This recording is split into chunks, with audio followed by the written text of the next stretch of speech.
You know what I'm called? This flower here? I'm called a marigold. And you might have spotted me walking along the path or being in any house. I'm always tucked into the corners of allotments, lining pathways on grand estates and bursting cheerfully in a pot on a city balcony. Marigolds are the color of summer sunset, a humble splash of orange, yellow, and deep velvety red. For years, you might have walked right past them, admiring their bright faces without truly understanding their purpose. They're not just another bedding plant. They're reliable, uneasy, and perhaps lacking in glamour of a rose. But you could be wrong. A marigold, my friends, is one of the hardest working, most generous plants you could ever invite in your garden. What exactly is so unassuming about this flower? Marigolds, or tagetes, are part of the daisy family. They're originally from America, so they're homegrown. They also have French marigolds, tagetes patula, which are often compact and bushy. They're delicate, bicolored petals in shades of orange and mahogany. Then there are the larger, more dramatic African marigolds, and they're boasting huge pom-pom-like flower heads. They look like globes of pure sunshine. Their scent, another matter, a pungent, almost musky aroma that people love or loathe. You can find it a little earthy and reassuring, but the smell of a healthy working garden. This scent is not just for our benefit. The marigold's secret weapon is a fragrant shield that most beloved companion gardeners use for centuries. Many people put them between their tomato plants. It wasn't just to do it for the bit of color, but it was doing it from wisdom that's been passed down from generations. These little flowers were more than just decoration. They're protectors, guardians of your garden, if you will. They're rooted not in fancy gardening books, but actually in practical lived experience. And it's a secret we're worth sharing today. The marigold represents a kind of horticulture democracy, not a fussy, demanding plant that requires special soil, compact feeding regimens. It asks for a little bit of sun, a little bit of water, and a lot it gives you in return. It's a flower for a beginner, for a child planting their very first seed, or for a seasoned gardener who understands their profound value. This accessibility is its greatest charm. Whether you're gardening on a country plot or a single window, or you bought land from Ancestry lands, there's a place for a marigold. Reminder that beauty and utility go hand in hand. Now, let's get our hands dirty, shall we? The wonderful thing about growing marigolds is just how straightforward they are. You don't need a lot of special equipment nor a degree in botany. You can start from seeds indoors in early spring, perhaps on a sunny window, giving them a head start before the last frost is passed. Simply fill a garden pot or a seed tray with a decent amount of peat-free compost. Pop a seed in, cover it lightly. Keep the soil moist, not waterlogged. Remember, like a damp sponge, not a puddle. In a week or so, you'll have the first little green shoots emerge, a promise of a healthy, sunny display to come. Once the danger of the frost is gone, it's time to move on to your young marigolds, putting them out in the garden. They're not really picky. Do have one non-negotiable demand: sunshine. They thrive in it, soak it up, and it leads into a glorious boom. Find a spot that gets at least 6 to 8 hours of direct sunlight, much like tomatoes do. When planting them, give them a bit of room to breathe. Depending on the variety, 6 to 12 inches apart should do the trick. This allows for good circulation and keeps the plants healthy. And it prevents any diseases like powdery mildew from taking hold when the weather turns a little damp. Caring for them is simple. They're drought tolerant, so once they're established and get a good watering about once a week, during dry spells, they'll keep themselves looking the best. Try to water the base of the plant, not the flowers and the leaves, so you don't get disease. A little tip makes a world wide of a difference. Deadheading as flowers begin to fade, simply pinch them or snap them off. This act encourages the plant to stop putting energy into those plants that are already dying. Instead, it puts the energy into the plant that actually is starting to grow. Though the marigold has few, and you might find that slugs and snails have a nibble on the young seeds when they're tender and small.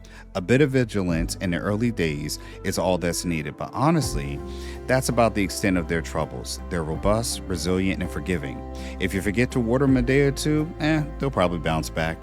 They're the perfect plant for building confidence and teaching simple, rewarding rhythm of sowing, planting, and tending.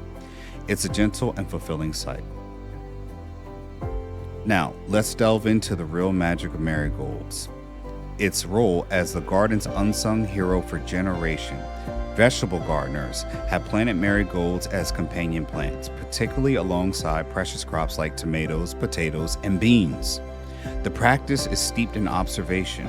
The story goes that the marigold's strong, pungent scent confuses and deters away pests that would otherwise feast on your vegetables. Think of it as a fragrant smokescreen. Mayflies seem to despise the smell and often will steer or clear of any area where marigolds are planting. So, saving your brassicas and tomatoes from sap-sucking damage. Their protective powers extend beneath the soil as well. This is where things get really interesting. Certain varieties of marigold, like the French type, release a chemical in their roots that is toxic to rot. Not nematodes, but they're microscopic worms that live in the soil that can be immense damage to the roots of the plants, resulting in stunted growth and poor harvest. By planting the marigolds, you're essentially fumigating your soil naturally, creating a healthier environment. Whether you choose a slow or organic process, but it is a powerful example of how plants can work together to create a balanced ecosystem. While they're busy repelling the bad actors, the marigolds are also rolling out a welcome mat for the good ones. The open-faced flowers are a fantastic source for nectars, and they're beneficial for those pollinators like bees, butterflies, and hoverflies, and ladybirds that will flock to them. These welcome visitors aren't just a lovely touch, they're essential pollinators for fruiting plants like squash, cucumbers, strawberries, and the larvae of the hoverflies and ladybirds are voracious predators of aphids, providing you with a free built-in pest control, your own insect guard dogs. So by planting marigolds, you're not just adding color, you're actively recruiting a small army of allies. This concept of companion planting is at the very heart of sustainable organic gardening. It's about creating a diverse, resilient plot that can largely take care of itself, rather than relying on chemical sprays or other artificial interventions. Marigolds are the cornerstone of this approach. It saves you money on pesticides and time, and contributes to a more richer, vibrant garden habitat. It's a simple flower doing a very complex and important job, and it's almost so for almost nothing in return. It's tireless work. The marigold's usefulness extends far beyond the vegetable patch too as well. Throughout history, these vibrant flowers have been woven into fabric of daily life and culture in many parts of the world. They're used to create a brilliant natural dyes, turning wool and silk into stunning shades of yellow, gold, and orange. Imagine coloring your own textiles with the flowers grown in your garden. This is a good business idea. Some people infuse the petals in oils and waxes to create a fragrant soaps and salves, capturing that unique earthy smell. There are some medicinal traditions like marigold teas and poultices were often used for their supposed inflammatory and antiseptic properties. This connection between people and marigolds creates a powerful social and emotional thread. I've seen them used in community gardens to bring neighbors together, with everything and everyone sharing seeds and tips. This also is the first flower a child successfully can grow, a source of immense pride that can spark a lifelong love of gardening. For many, they've tied family traditions together for generations. Perhaps you remember your grandmother planting them. They're sent instantly, transporting you back to her garden. This form of wealth can't be measured in pounds and pence. It's an inheritance, a connection to our past, a gift of our future. Despite these benefits, there are some limitations to marigolds. Their pest repellent scent is not a magical, impenetrable force shield. The heavy infestation of actual pests might overwhelm them, and slugs can be a nuisance to young plants. But despite these drawbacks, when weighed against their vast contribution, marigolds actually could be very good. Not a cure-all, but it is a powerful tool and a steadfast friend in the garden, a perfect example of how nature, when worked with, offers its own elegant solutions. Marigolds ultimately are a symbol of generational wealth in its truest form, the health of our land and the knowledge we pass down. By planting a seed, we're investing in the soil and the local wildlife and our own well-being. We're tending to a small piece of the world and making it better. Bought by Ancestry Lands. To go to ancestrylands.com and find your perfect spot to begin your marigold journey. Up next, and don't get off and make sure you like and subscribe for this video, we're going to show you how you can own land from Ancestry Lands, coming right up. Thanks for watching. That's it, folks. You can go to Ancestry Lands to start owning property today with payments starting at $250 a month, no credit checks, and owning land has never been easier. It's time to build your land portfolio one property at a time. We help you to get dollars from dirt and build generational wealth by owning small plots of affordable vacant land. Contact us to learn more. Oh, and speaking of dollars from dirt, I also wrote a book about investing in land for you readers out there. My book, Getting Dollars from Dirt, A Beginner's Guide to Vacant Land Investing, is on Amazon. The link is in the description section below.